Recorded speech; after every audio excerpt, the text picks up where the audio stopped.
Hi everyone. ఈరోజు first చాప్టర్‌లోని భారతదేశంలో విద్య యొక్క చారిత్రక అభివృద్ధి, ఇందులో స్వాతంత్రానికి పూర్వం స్థాపించిన కమిటీల గురించి కొన్ని ప్రశ్న జవాబులను డిస్కస్ చేద్దాం. మొట్టమొదటి ప్రశ్న, మెకాలే ప్రతిపాదనలను అనుసరించి ఇంగ్లీష్ చదివిన భారతీయులకు మాత్రమే ఉద్యోగ అవకాశాల కోసం ఉత్తర్వు జారీ చేసింది ఎవరు? అంటే ఎవరైతే ఇంగ్లీష్ చదివారో వారికి మాత్రమే ఉద్యోగ అవకాశాలు ఇవ్వాలని ఒక ఉత్తర్వును జారీ చేశారు. అది దేన్ని బేస్ చేసి అంటే మెకాలే ప్రతిపాదన అనుసరించి. సో అది ఎవరు జారీ చేశారు? ఆన్సర్ బి, లార్డ్ హోర్డింగ్ జారీ చేశాడు. లార్డ్ హోర్డింగ్ ఏమని జారీ చేశాడు అంటే ఎవరైతే ఇంగ్లీష్ చదువుతారో వారికి మాత్రమే ఉద్యోగ అవకాశాలు ఉంటాయని ఒక ఉత్తర్వును జారీ చేశాడు. రెండవ ప్రశ్న, క్రింది వాటిలో ఏ ప్రాంతంలో ప్రాంతీయ ప్రభుత్వాలు ప్రాథమిక పాఠశాలలు ఏర్పాటు చేశాయి? అంటే పంజాబ్, ఢిల్లీ, హైదరాబాద్, మద్రాస్, బెంగాల్, ముంబై, కాశ్మీర్, రాజస్థాన్, గుజరాత్, అస్సాం, బీహార్, కేరళ. అంటే క్రింది వాటిలో ప్రాంతీయ ప్రభుత్వాలు అంటే ప్రొవిన్షియల్ స్టేట్స్ తన ప్రైమరీ స్కూల్స్ ని ఏర్పాటు చేశాయని అడుగుతున్నాడు. దీనికి సరైన జవాబు బి, మద్రాస్, బెంగాల్, ముంబై. మద్రాస్, బెంగాల్, ముంబై ఈ ప్రాంతాలలో ప్రాథమిక పాఠశాలను ఏర్పాటు చేశారు. మళ్ళీ కొన్ని రోజుల తర్వాత ఇక్కడ యూనివర్సిటీస్ కూడా ఏర్పాటు చేయబడ్డాయి, గుర్తుపెట్టుకోండి. మళ్ళీ యూనివర్సిటీస్ కూడా ఏర్పాటు చేయబడ్డాయి. మూడవ ప్రశ్న, పిఎల్ రావత్ ప్రకారం 1882లో భారతదేశంలోని ప్రాథమిక పాఠశాలల్లో ఎంతమంది విద్యార్థులు నమోదు చేసుకున్నారు? అంటే పిఎల్ రావత్ అతను ఒక అంచనా వేశాడు ఒక సర్వే ప్రకారం. అతని సర్వే ప్రకారం 1882లో ప్రాథమిక పాఠశాలలో ఎంతమంది విద్యార్థులు నమోదు చేసుకున్నారు అని అడుగుతున్నాడు. సో దీనికి ఏ 2192, 21,000, 2,10,000, 2.1 మిలియన్.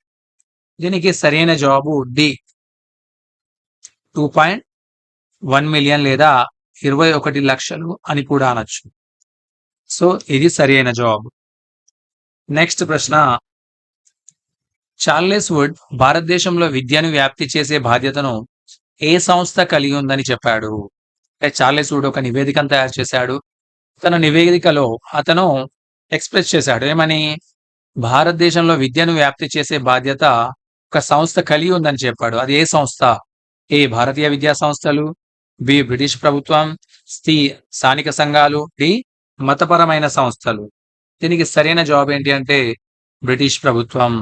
బ్రిటిష్ ప్రభుత్వం మాత్రమే ఆ బాధ్యతను కలిగి ఉందని చెప్పాడు. ఎందుకంటే బ్రిటిష్ ప్రభుత్వం ఇన్వాల్వ్ కాకపోతే ఏమవుతుంది, ఇక్కడ ఇండియన్ పీపుల్ అక్కడ వారి యొక్క ప్రైమరీ స్కూల్స్ కానీ ఆ ఎడ్యుకేషన్ సిస్టమ్ కానీ ఎదగలేదు.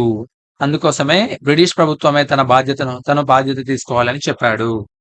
నెక్స్ట్ ప్రశ్న, చార్లెస్ వుడ్ ప్రకారం ప్రైవేట్ సంస్థలకు ఏమి ఇవ్వాలి? ప్రైవేట్ సంస్థలు అంటే ప్రైవేట్ స్కూల్స్ కి ఏమి ఇవ్వాలి అని అడుగుతున్నాడు. ఏ విద్యా ప్రమాణాలను పాటించినందుకు శిక్షలు, బి ఎలాంటి సహాయం లేదు, సి తగిన ప్రోత్సాహకాలు మరియు గ్రాంట్స్ ఇన్ ఎయిడ్, డి కఠినమైన నిబంధనలు మరియు పర్యవేక్షణ. సో దీనికి సరైన జవాబు ఏంటి అంటే సి, తగిన ప్రోత్సాహకాలు మరియు గ్రాంట్స్ ఇన్ ఎయిడ్. అంటే గవర్నమెంట్ కూడా సహాయం చేయాలి కొన్ని డబ్బులు ఇస్తూ.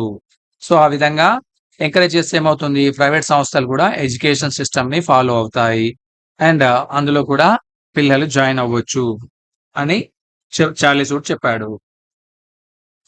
ఆధునిక భారతీయ విద్యా విధానానికి పితామహుడిగా ఎవరిని పిలుస్తారు? ఇది చాలా చాలా ఇంపార్టెంట్ క్వశ్చన్. ఆధునిక భారతీయ విద్యా విధానానికి పితామహుడిగా ఎవరిని పిలుస్తారు? It's direct answer Charles would. Charles would ని పితామహుడిగా పిలుస్తారు. Father of modern education. Right. Next ప్రశ్న, 1882 భారత విద్యా కమిషన్ ప్రధాన లక్ష్యం ఏమిటి? అంటే 1882లో ఒక కమిషన్ అనేది ఏర్పాటు చేయబడింది. దాని యొక్క లక్ష్యం ఏమిటి, ప్రధాన లక్ష్యం ఏమిటి అని అడుగుతున్నాడు. వుడ్ డిస్పాచ్ ని అమలు చేయడం, బి భారతదేశంలో బ్రిటిష్ విధానాలను సమీక్షించడం, సి మాధ్యమిక విద్యను ప్రవేశపెట్టడం, డి ప్రాథమిక విద్యలో ప్రధానమైన మార్పులు తీసుకురావడం. ఇక్కడ సరైన ఆన్సర్ ఏంటి అంటే డి, ప్రాథమిక విద్యలో ప్రధానమైన మార్పులు తీసుకురావడం. ఎందుకంటే సిలో మాధ్యమిక విద్య అన్నాడు. మాధ్యమిక విద్య, ప్రాథమిక విద్య లేకుండా మాధ్యమిక విద్య అనేది రాదు. భారతదేశంలో బ్రిటిష్ విధానాలను సమీక్షించడం. విద్యా వ్యవస్థకి బ్రిటిష్ విధానాలకి సంబంధం ఉండదు. వుడ్ వుడ్ డిస్పాచ్‌ని అమలు చేయడం.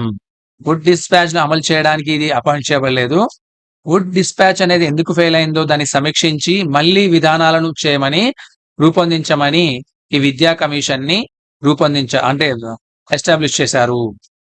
స్థాపించారు. మళ్ళీ చెప్తున్నాను. వుడ్ డిస్పాచ్ విధానాలు అమలు కాకుండా ఎందుకు ఫెయిల్ అయ్యాయి? సో, దానికి సూటబుల్‌గా మళ్ళీ విధానాలను రూపొందించమని ఈ భారత విద్యా కమిషన్ అనేది అపాయింట్ చేయడం జరిగింది 1882లో. సో, డి అనేది దీనికి సరియైన జవాబు. ఓన్లీ ప్రాథమిక విద్య పైన ఫోకస్ చేయాలి. నెక్స్ట్ ప్రశ్న. విద్య కోసం ఏ పరిపాలనా సంస్థలను ఏర్పాటు చేయాలని కమిషన్ సూచించింది? సో, ఏ ప్రభుత్వ పాఠశాలలు, బి జిల్లా మరియు municipal board of education, C private educational consortium మరియు నేషనల్ ఎడ్యుకేషనల్ కౌన్సిల్. సో, దీనికి సరైన జవాబు ఏంటి అంటే జిల్లా మరియు municipal board of education. So, ఇవి ప్రైమరీ స్కూల్స్‌ని పర్యవేక్షిస్తాయి. అంటే ఇవి దేనికోసం అంటే విద్య కోసం. విద్య కోసం ఈ పరిపాలనా సంస్థలను స్థాపించాలి. వీళ్ళే ఏం చేయాలి? టాక్సెస్ వసూలు చేసి వీరికి కావాల్సిన వసతులు, సదుపాయాలు కల్పించాలి అని చెప్పేసి ఈ కమిషన్ సూచించింది. అది ఏ కమిషన్? అది కూడా 1882 కమిషన్ మాత్రమే. నెక్స్ట్ ప్రశ్న. మొదటి భారతీయ విద్యా కమిషన్ ఎప్పుడు నియమించబడింది? మొదటి భారతీయ విద్యా కమిషన్ ఇక్కడ మనకి కన్‌ఫ్యూజన్ ప్రశ్న ఏంటి అంటే 1880లో ఏమీ లేదు. 84లో కూడా ఏమీ లేదు. 86లో కూడా ఏమీ లేదు. 1882లోనే ఫిబ్రవరి 3, 1882లో ఈ భారతీయ విద్యా కమిషన్ అనేది నియమించబడింది. దీనినే మనం హంటర్ కమిషన్ అని కూడా అంటాము. ఎందుకు అంటే హంటర్ అనే అతను దీనికి అధ్యక్షుడిగా ఉన్నాడు కాబట్టి ఇది హంటర్ కమిషన్ అంటాము. లేదంటే భారతీయ విద్యా కమిషన్ అని కూడా అనొచ్చు. సో, బి అనేది సరియైన జవాబు. 10వ ప్రశ్న. మొదటి భారతీయ విద్యా కమిషన్‌ను ఎవరు నియమించారు? ఇప్పుడే డిస్కస్ చేసాం. ఇందులో ఏంటి? ఫిబ్రవరి 3, 1882న హంటర్ అనే అతన్ని దీనికి అధ్యక్షునిగా నియమించారు. ఈ అధ్యక్షుడిని ఎవరు నియమించారు మొదటి భారతీయ విద్యా కమిషన్‌ని అంటే దీనికి సరియైన జవాబు Lord Ripon. Lord Ripon sir William హంటర్‌ని అపాయింట్ చేశాడు. మళ్ళీ చెప్తున్నాను. ఈ కమిషన్ నియమించిందేమో లార్డ్ రిప్పన్. దీనికి అధ్యక్షునిగా అపాయింట్ చేసింది ఎవరిని అపాయింట్ చేశారు అంటే సర్ విలియం హంటర్.